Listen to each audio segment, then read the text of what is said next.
When did you first begin to enjoy music? What was your start in the musical world? I had the great advantage of not having musical parents,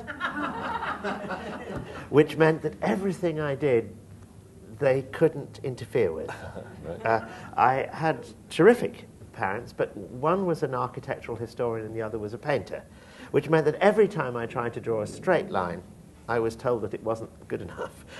No wonder you're a musician. Yeah, so they had a piano, and I had a large collection of somewhat dismal great-aunts who sang. That's a wonderful image, too. I can see them. Yes. They were Methodists, so they didn't drink either, which meant they sang louder. And so they were quite ferocious, actually, but they did at least meant there was a piano. Mm-hmm.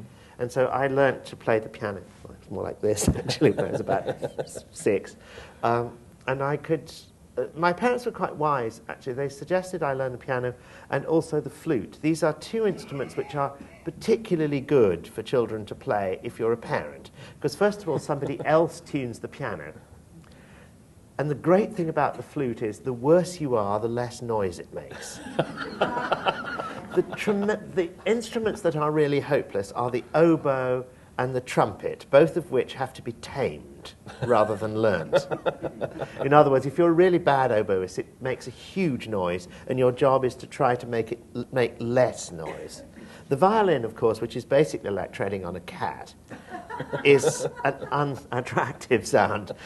I feel sorry for Suzuki parents. So flute is great because you just go, and if you're not very good, you just make it just sounds like blowing across the top of a bottle. So it's fine. Unfortunately, I did then block my copybook by deciding to learn the piccolo, which is, of course, a ferocious thing to have at home and annoys pets.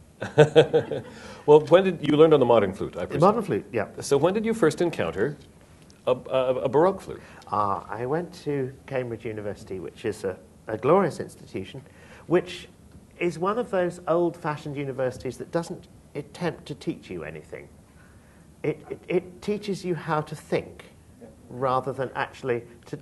It teaches you how to find things out rather than actually teaching you, say, when Bach was born. It teaches you how to go and find that out. So you do all kinds of useless things, and you drink a lot of beer, and you meet people who are your friends for life, and you don't have to go to any lectures of any kind. You have to pass exams, but you have private tutorials on the subjects. And one of the things in the music department, which I thought was going to be ghastly, in fact I was quite bad at it, but I enjoyed doing it, was a compulsory course on the acoustics of instruments and buildings. It does sound fascinating. Why this box called a violin makes that beautiful sound. Not anything to do with the person playing it, but how it's set up, why it sounds, why Alice Tully Hall now, I gather, is one of the great concert halls of the world, whereas perhaps 10 years ago it wasn't. I mean, you could say the answer is quite simple. It's a lot of money. You could say that also is about the violin, perhaps, that it's just a very expensive box, which makes a better sound than a cheap box. However, this was a terrific course, and I learned an awful lot of stuff, all of which I've forgotten. But I had a fantastic teacher who was called Professor Sir Nicholas Shackleton, who was a climatologist who died, unfortunately, a couple of years ago. And his passion, when he wasn't teaching science, was collecting 18th century wind instruments, which was a sort of eccentric hobby in the 60s. But in those days, an affordable one, because you could pick up a flute, an 18th century flute, for maybe £10, $15. Now they're 5,000, 6,000, and he had some amazing ones out of ivory and all sorts of things. And he and his wife led a gently bohemian life. They didn't wear shoes very often. And they had a very nice garden. And they had several spare rooms in the top of their house, one of which was lived in by a tenant who would show up occasionally, whose name was Christopher Hogwood. And he in those days was more of a medievalist and playing with David Munro and doing the London Early Music Consort and stuff. And so I would spend time with Nick and his wife, and Chris would fly in from tours of New Zealand or something, and having just bought another harpsichord to put somewhere in the potting shed in the back garden or something. And so I borrowed an 18th century flute and tried to play it, eventually taming it enough to play it professionally. And then I got to play in Christopher Hogwood's orchestra, the Academy of Ancient Music, which was a great treat. And I was just barely out of university. So that's how I started to do it. Right.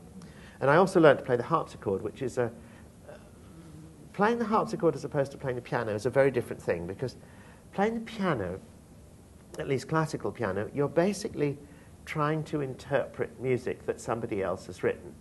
And they've written it all down. Whereas playing harpsichord in an orchestra, the composer has only written the left hand, and your job is to make the rest of it up. So Bach only wrote this part in an orchestra part. He put little figures under it to tell you what to play approximately, but it's up to you what you play in this hand, which is actually harder than you think, because first of all, most people think with their right hands rather than their left. And secondly, most people go to music college to become extremely adept parrots. In other words, you are supposed to play what Liszt wrote. You're not supposed to have your own ideas. You're not supposed to wander off and say, well, actually, I think these notes would sound better if Liszt had written this rather than that, or Beethoven should have written it this way. Your job is to play what Beethoven wrote. And so here you are suddenly basically playing jazz. You've got the bass, and you're asked to do silly things on top. It's a great playing sort of cocktail harpsichord is a tremendous training, but you have to unlearn so much of what you've learned, which is, as I say, to be a very good parrot. So much of classical music Classical training. music, yes. Right. One of the things, if you go to an orchestra, if you want to join the New York Philharmonic, apart from the fact you have to be extremely good, you have to practice what they call orchestral excerpts, which are all the tricky bits on your instrument from every single piece of the repertoire. And part of the process, you do an audition, and you come in with your book of tricky bits and play Ruslan and Ludmilla if you're a violinist, or a bit of Janacek or something. And if you can play those tricky bits brilliantly, they might let you in. Nobody's going to say, could you improvise a cadenza? Could you add ornaments to this solo by Bach? You're not asked to do any of that. You're asked only to play what's put on the printed page brilliantly. And doing things like Baroque music and the harpsichord is just the opposite. The composers wrote very little on the printed page. They wrote the absolute minimum. There are reasons for that, which I'll come to in a minute. But they wrote the minimum so that the performer could have the maximum opportunity to personally show off. And that's not what modern music is about. The reasons why they wrote the minimum has a lot, actually, to do with, obviously, the way the music was thought of, in other words, as performers' music, but also the sheer act of writing music down was a very expensive procedure. If you think that Mrs. Bach, well, there were two, but either of them was pregnant most of the time.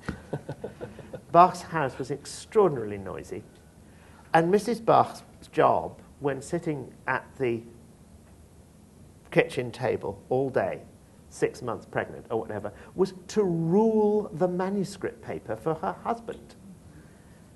That's what she did. She had a five-nibbed pen, and she would go zzz, zzz, all day with a little baby kicking inside and 25 others screaming around her and having to get supper. So he wasn't going to waste any paper at all if he valued his marriage.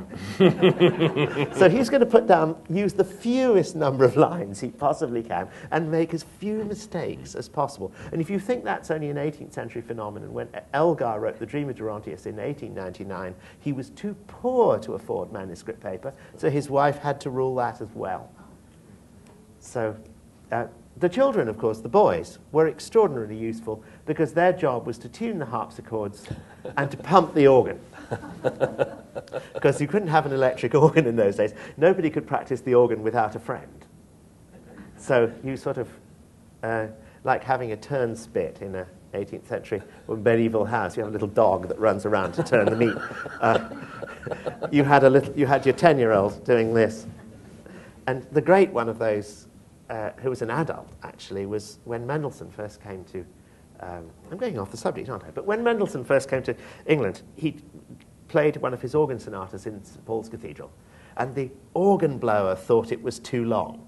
So he down-tooled in Mendelssohn's debut recital. He said, "I'm not bumping this damn thing anymore. Your piece is too long, Dr. Mendelssohn." Stopped. End of concert.